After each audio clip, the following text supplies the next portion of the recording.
Welcome, filthy mudbloods, to Geek Salad's retro movie hangout. Hey! Let's keep the profanity at a minimum here. Yeah, okay. I'll stop on the racial slurs. From the Geek Salad podcast, I'm Andy, And I'm Mike. and this month, the month of November, we are going to use our retro movie reviews to cover counterparts of movies that are getting released this month. So starting with this month's release of Fantastic Beasts, The Crimes of Grindlewald, whatever, is 2001's Christopher Columbus directed Harry Potter and the Sorcerer's Philosopher's Stone. Yep. Both. It depends on where you are. Depends on how pretentious you want to sound at this time. Great. So, yes, the one that started it all, it was the feature film debut of Daniel Radcliffe, Emma Watson, Rupert Grint, and a whole bunch of other kids. Yeah. And to counterbalance all the brand new actors, you have the classics of British stage and screen, like Dame Maggie Smith, Richard Harris. The late, great Richard Harris. Yep. Yeah, John Cleese. Oh, yeah. I keep forgetting he was in that. We're gonna talk about that, actually. I think it bears a mention. God, who else? Oh, Robbie Coltrane. Yes, that's right. I was like blanking on his name for a bit. Right. Very, very much a lot of very, very serious, highfalutin British actors and a bunch of kids. Well, Robbie Coltrane's been kind of he did all over the books. Right. He's serious. He does comedy. He's in everything. Yeah. So he's So this movie came out. Honestly, I think it was a good time for it to come out. 2001 came out around Thanksgiving week, which was good. We went through 9/11, and having a movie that was very fantastic in this way, where it just brought you into a newer, more fantastical world. Kind of helped quell a lot of the edge that I think we're all feeling. The books have been popular for about 4 years up to that point, actually. Yeah, the original Philosopher's Stone came out in the UK originally in 1997, so exactly 4 years. And so, I mean, the series was still going on, and it was very, very popular. So they struck while the iron was hot. No, absolutely. Well, they knew that they were going to need to do this. Yeah.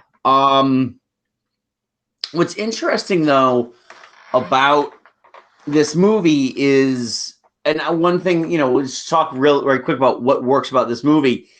The kids don't seem intimidated by the size and scale of this series, considering they were only up to book 4 by the time this movie was released. Yep. So yeah. They had a rough idea of where their characters were going to go. Yeah, the repercussions. They took these roles with no knowledge of the fates of their characters, which is cool. I don't feel like any of them really crumbled under the stress of being part of a large movie franchise. No, I mean, to be honest, I was quite shocked at how, for considering it was their very first acting gig for all of them. I mean, maybe they've been commercial, I don't know, but this is their first debut, motion picture, and they all did really, really well. I mean, obviously they were still kids and their very first acting gigs, so they're not seasoned actors, but for just first time actors, they did really well with what they were given. I agree. I also feel too that the more mature actors didn't treat this material like it was beneath them. Geez, I just remembered a veteran actor we didn't mention. Who? Alan Rickman. Oh, Jesus Christ. Yeah. Oh, my God. How can you forget Alan Rickman? Yeah. In his greatest role since Hans Gruber. Yeah, I'll go with the Sheriff of Nottingham, but you mentioned you didn't see that movie. No, I haven't seen that movie yet. He's quite honestly the best thing in that movie. I prefer my Robin Hoods to have an actual English accent. So Carrie Elway's all the way then, huh? You got it. Yes, Alan Rickman throughout the series he's amazing. And whenever you go back and you watch these movies, you realize what a tragedy his death was. Because he's so good. He's just there's this great gray area that he handles better than anybody else in this entire series. Well, I mean, to be fair, Severus Snape is easily the most complex character in the entire series. Oh, I 100% agree with that. Yeah. Okay. I mean, there's not really much more being said about that. It's just that character, he just balances between villain and hero so delicately. It's right. I mean, all credit to J.K. Rowling for creating such a incredibly nuanced character. Yeah. And I really enjoy too that, I mean, he's definitely like the teacher that everybody hates, and then you find out he's volunteering at homeless shelters on the weekend. Yeah, you know, he is fantastic. Now, the overall look and feel of Sorcerer's Stone, Philosopher's Stone, it's very interesting. They did a lot of good work with the art direction in it. Yeah. Well, I mean, honestly, I think you can again going back to J.K. Rowling for an author. She had unprecedented amount of control over her property here.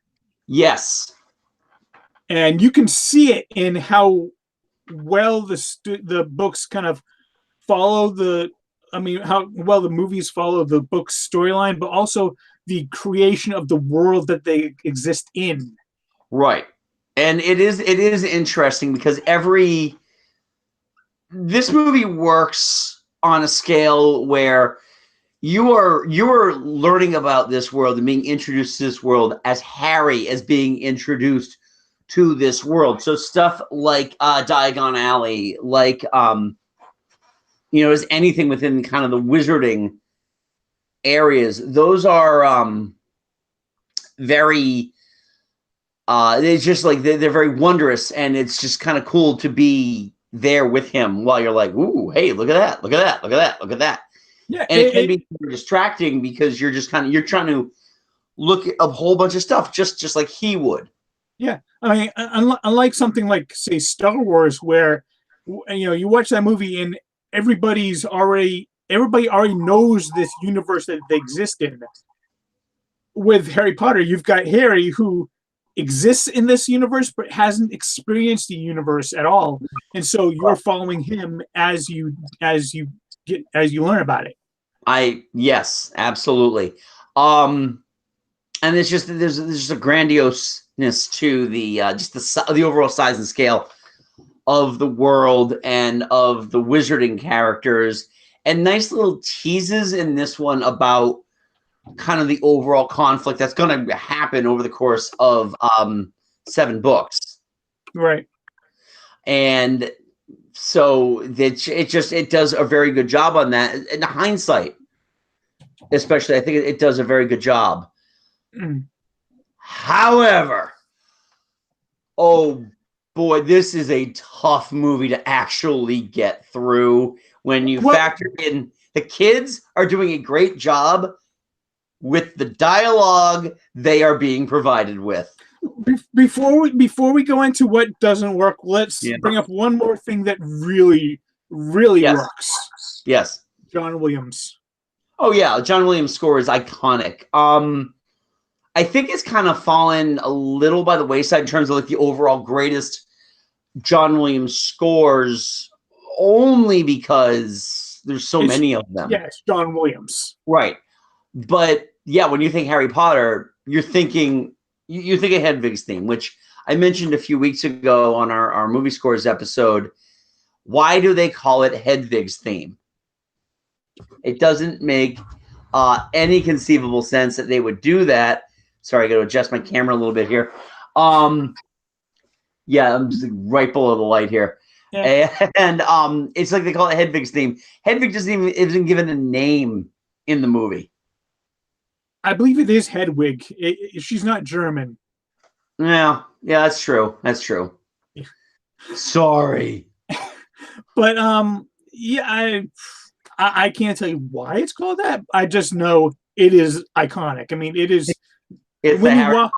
Yeah, when you walk through the Universal Studios, Florida or California, and you walk through the Harry Potter land, that's what you hear out of every doorway. Right. You're not going to hear anything from Alexander Desplat or any of the other composers. Yeah, so getting back to what doesn't work about this movie. All right. Chris Columbus was a good choice for the first two movies for one simple reason. He's good with kids. Yeah. And I recently watched an interview with him where he was talking about, you're shepherding these kids. You're starting them on this experience that is going to last 10 years. These kids were filming these movies. And what he was trying to do was he not only auditioned the kids, he auditioned the parents. That makes sense. And he auditioned the parents primarily because he wanted parents that weren't like there as they were going to be pains in the ass about the kids' money. They weren't going to drive these kids astray, because I think what he saw from Macaulay Culkin and his family when he directed Home Alone. Yeah, he wanted parents, not agents. Right. And that's what he got. Yeah. Which I'll commend him for. However, he is not a good director. He has good movies, but I'm gonna say he was very. His movies are good in spite of him. I would say that the biggest problem between the first and the second movie is that it's slavish devotion to the book. I mean, the rest of them, they follow the book, but they don't like take entire pieces of dialogue directly out of it and insert it into a movie, because that doesn't always work, especially not with first-time actors. Right. I also think too, I don't think he's got a visual style to call his own. That doesn't really hit until Prisoner of Azkaban. That's true. Alfonso Cuarón had a really good visual standpoint, and that's how he took it. Whereas these movies are, let's be honest, they feel like Christmas movies. They just feel like kind of very flat Christmas movies. It also doesn't help the fact that, ABC, what used to be ABC Family, would play them all the time during the Christmas season. Exactly, and that makes no sense. Yeah, they have their one scene of Christmas, and if you really just want to show that they're not total pagans, Happy Christmas. Yeah, so that doesn't work. The kids' dialogue, again, these are honest, fresh-faced, round-faced children who really are, it's difficult for them to be speaking in a way. I don't think he directed them well enough. Yeah. Especially Emma Watson. I think that her performance in this movie, and it gets better as the movies go on, hers is the weakest performance out of the three main kids. I don't know. I really like Emma Watson, but I can kind of see where you're coming from. Yeah, and a lot of it's because she has to be the know-it-all. Yeah, it's like she went to the school of children being know-it-alls. One scene that always stands out for me, is it's hard to watch.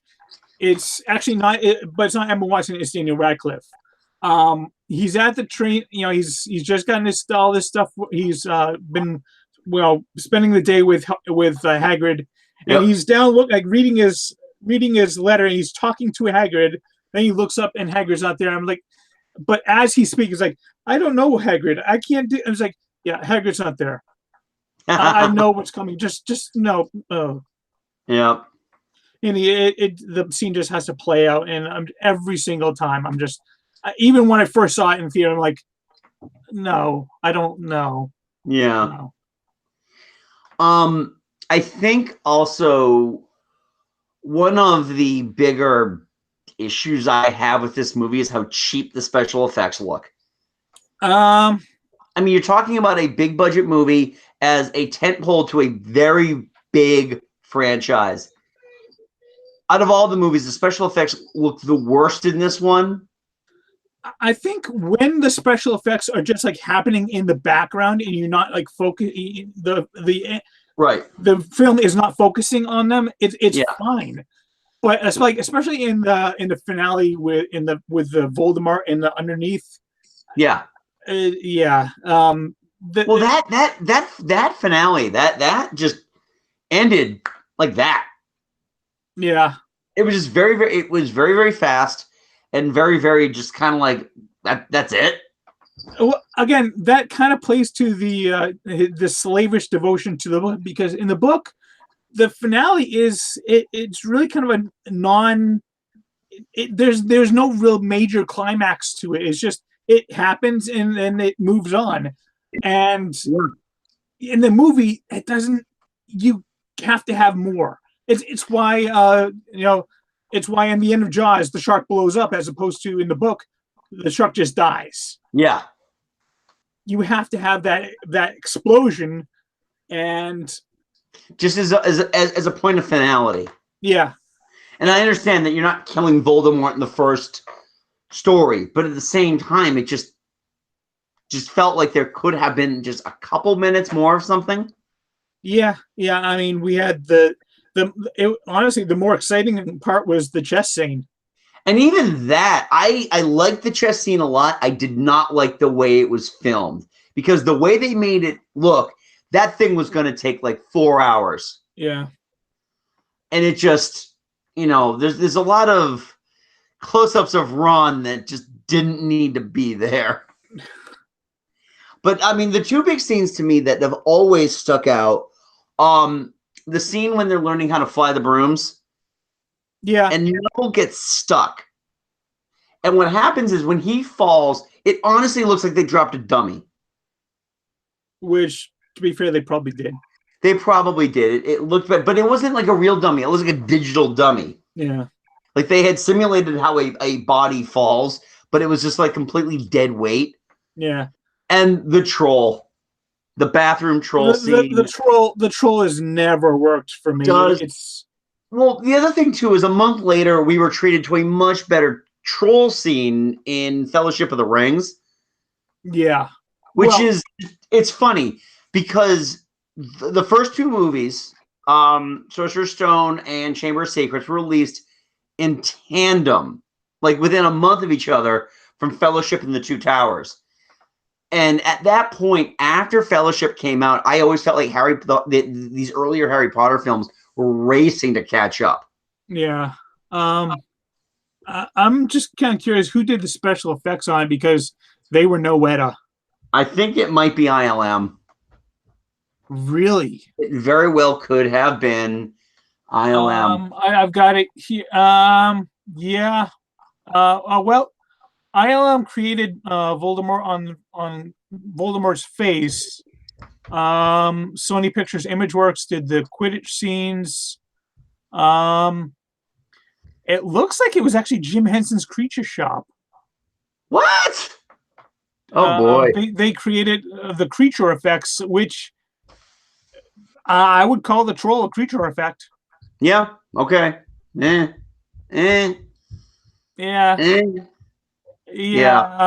Again, no Weta. Right. The Quidditch scenes in this one, they got so much better, and they made them shorter. Yeah. If you actually, it just like, it seems like a Quidditch game would be about as exciting as baseball. Pretty much, considering too. I mean, why take a first year and make them the announcer? No, that was Lee Jordan. Yeah, it was Lee Jordan. Was Lee Jordan not a first year? No, he was in the same class as the Weasley twins. Oh, okay. Remember they were best friends? Oh yeah, sorry. And Truth be hey, told, I actually I never read the first two books. I've read every other one of the books, but we got the books, and Autumn's like, you don't need to read the first two. They're just like the movies. well, I mean, Not to I read. think it's Okay. better. I think the What? better than the movies, obviously. Yeah, I'm sure. I'm sure. Um, and there's just certain things about this movie that just like it gets better, and it's like it's a labor. Yeah, It's definitely I would say this movie did what it needed to keep the franchise going. I mean, if this movie had tanked, right. then it didn't matter how good the books were. Nobody was seeing the movies. Right, exactly. And when you move on, I mean, honestly, I think The Chamber of Secrets may be a worse movie with a better saving grace. Branagh is gold in that movie, and not a better movie. The climax is a lot better. The battle with the basilisk. Yeah, that was a much better climax because I guess Christopher Columbus realized, oh, we got to actually have an explosion of sorts. Yeah, can we please finish this up? Yeah, but Gilderoy Lockhart. Yeah, magical me. Kenneth Branagh is when Kenneth Branagh is really given like an over the top character. He can really sink his teeth into it. I agree. When did you first see this? Did you go to the theaters to see this? I saw this one in the theaters. Okay, yeah, me too. We saw it opening weekend, and it was okay. I enjoyed it. One thing I do not enjoy about this movie is that on the DVD, you actually have to cast magic spells in order to get to any of the extras. Yeah. Okay. Yeah. Back when they were like, let's just make it a game. No, please, let's not. I don't want to do this with my remote control. I mean, it's fine for your kids, but I enjoy the movies and I just want to watch, please. I'm a grown-ass man. I wanted to just watch the extras, the extra features. This is why I still buy hard media. Yeah. I love my digital copies, but I need to have that hard media, and that doesn't help me at all. No, they don't.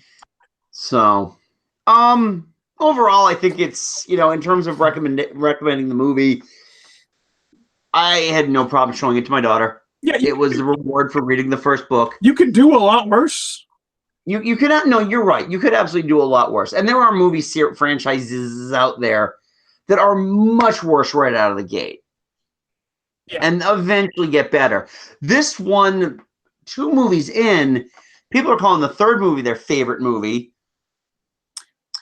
There are legitimately 3 movies in this series of 7 or 8 movies? 8 movies. 8 movies that are considered widely to be a person's favorite movies. 3, 5, and 8. Yes. Part 2. Yeah. My personal favorite is Order of the Phoenix. I would have to rewatch daylight. There's not much daylight for me between that and Azkaban. I love Azkaban. Yeah, I would have to rewatch them all, but I do remember when I distinctly remember seeing Azkaban in the theaters and just being blown away by how amazing it was. Yeah. I do wish there were a couple things that I actually wish that they had been a little bit more slavish to the books in Azkaban, but they were minor quibbles. Right. It's just like Goblet of Fire. There are some really good things about Goblet of Fire, but I honestly don't give a crap about that movie. The book is so much better than the movie. Yeah, it is. It is. I mean, Order of the Phoenix also is my favorite book out of that series, too. I like Order of the Phoenix. It's not my favorite book, though. Okay. To wrap this up, let me ask you a question. What are your thoughts on the Fantastic Beasts movie? This new one coming up. I did see the original Fantastic Beasts and Where to Find Them in theaters. I liked about half of the movie. Okay. When you had like the four main characters all together and interacting, that was just gold. I mean, those four had such amazing chemistry. I just wanted to see more and more of them. Every time they tried to get it back into the larger story, I was like, yeah, I don't care as much. Give me back to the four guys, four main. Come on. Just let me watch like, an odd couple of just all four of them together. I don't care. I found the movie boring. I've never wanted to punch Eddie Redmayne in the face more than in this movie. My daughter really hated it. Really? Like, we watched it. We had it. It's on HBO. It was on HBO, so I pop it on. I fell asleep. She's like, I don't really like this, and it was hard for me to try to figure out, exactly put my thumb on what the issue is. And the other day, I was on Twitter and I was reading Bob Chipman, Movie Bob, talk about his thoughts on the new one that's coming out, and he's like, the biggest problem with these movies are the first series was the children. The children are learning the magic, and it's fun because you're essentially going through an elementary to junior high level of learning how the magic works and the rules and all that. And it's fun when you're watching the kids learn that. It's not fun when you're watching the adults deal with it. That's fair. That's fair. And plus, like as like with the first series, you got gradually introduced and then you were immersed in the world organically. This one, you've got the world and you just shook. There you are. You're in it now. You're in it now, and here's a whole bunch of stuff that's going to happen right now. There's a bunch of actors, saying ridiculous words. I'm actually going to look for the actual thing that I found from Movie Bob on that, because it was pretty funny. Well, I mean, that's why I liked the core four main characters, their interaction so much, because that part did feel natural and organic, and they're just interactions and they're coming together. It felt natural, whereas everything else just felt like, whoa, explosion, it's big there. Now we're trying to cram it all in there and once. Right. I believe the actor is Dan Futterman. Yes. Oh, he was. I loved him. He was great. I didn't realize it was him at first. But you're essentially watching it through his eyes. He's the everyman. You're the everyman. You're watching through there. I found the line. Now there's no kid characters for that prism to make dramatic sense. So every scene is respectable actors standing in what looks like a lobby of a Disney attraction, gravely intoning dialogue like it's the Winds of War, but everyone's name is like Professor Flibby-Blum. Yeah, you're not wrong. Johnny Depp needs to take a break. Well, he was in it for like all of 5 minutes, and the first movie, yeah. I didn't mind him. For the 5 minutes he was in for Fantastic Beasts and Where to Find Them, no problem. The press that they are getting right now because of what happened at, I believe it was Comic-Con. Because Warner had their panel for Fantastic Beasts. Warner also had their panel for Aquaman. Johnny Depp from Fantastic Beasts was married to and allegedly beat the crap out of Amber Heard. Yeah. They were at the same damn table. Yeah. Oh, yeah. I hadn't heard that. That's a bad look. That is a very bad look. Somebody gets fired over that. That's a bad planning. Big time. And that's just the issue with, that's one of the overhanging issues. And just another thing, I mean, these movies are now just being, unless you're like hardcore, Potterhead, these movies are being met with so much ambivalence. It's like, why don't you just film The Cursed Child and get it over with? Yeah, I honestly, these movies are for people that want to know the history of Hogwarts and how Dumbledore and Grindelwald, how Dumbledore became the Dumbledore we know in the movies. Everyone else is like, it was Dumbledore. I don't need to know more. True. And I may see this movie just because I still have hope, because there was that bit of Fantastic Beasts that I did enjoy. Right. But I don't care enough to see this in the movie theater. This will definitely be a wait till Showbox or HBO for me. Yeah, I don't know. I mean, I'm going to be out in California next week. If John and I have nothing to do one of our days, we may go see it. I don't know. Meh. I gotcha. Sorry to end the show on such a down note, but on the plus side, Mike is, as Mike mentioned, he is going to California, so we're taking a week off. Yeah. From reviews. So when we return, we're gonna hit another tandem November release. I believe we're gonna do Wreck-It Ralph. Well, I mean, yeah, I mean, we're coming back the week that's Thanksgiving week. Yeah. And yeah, Wreck-It Ralph 2 comes out that Friday, so it makes sense. Right. So our next retro movie review, we will be discussing I think one of the Disney masterpieces. An underrated masterpiece. Late era masterpieces, Wreck-It Ralph, in celebration of their release of Wreck-It Ralph 2, Ralph Breaks the Internet. Which I've heard some early reviews are saying it is actually really, really good and really charming. If it stacks up the way that Incredibles 2 stacked up against Incredibles, I'm fine. Oh yeah, I loved Incredibles 2. I am very fine with that. So anyway, if you think that we were wrong about anything about Harry Potter and the Whatever Stone, you can feel free to comment below. Don't forget to give this video a like.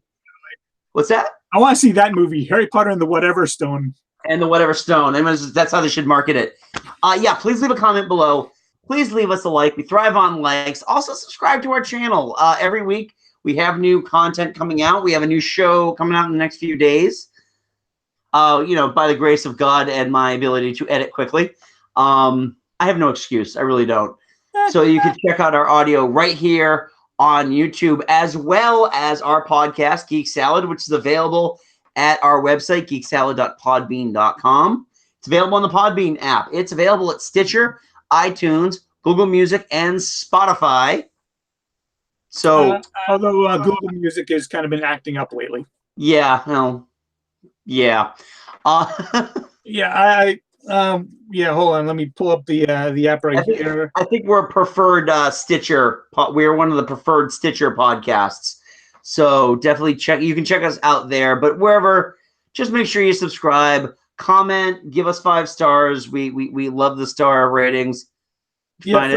For some reason, the last episode it's got up for us.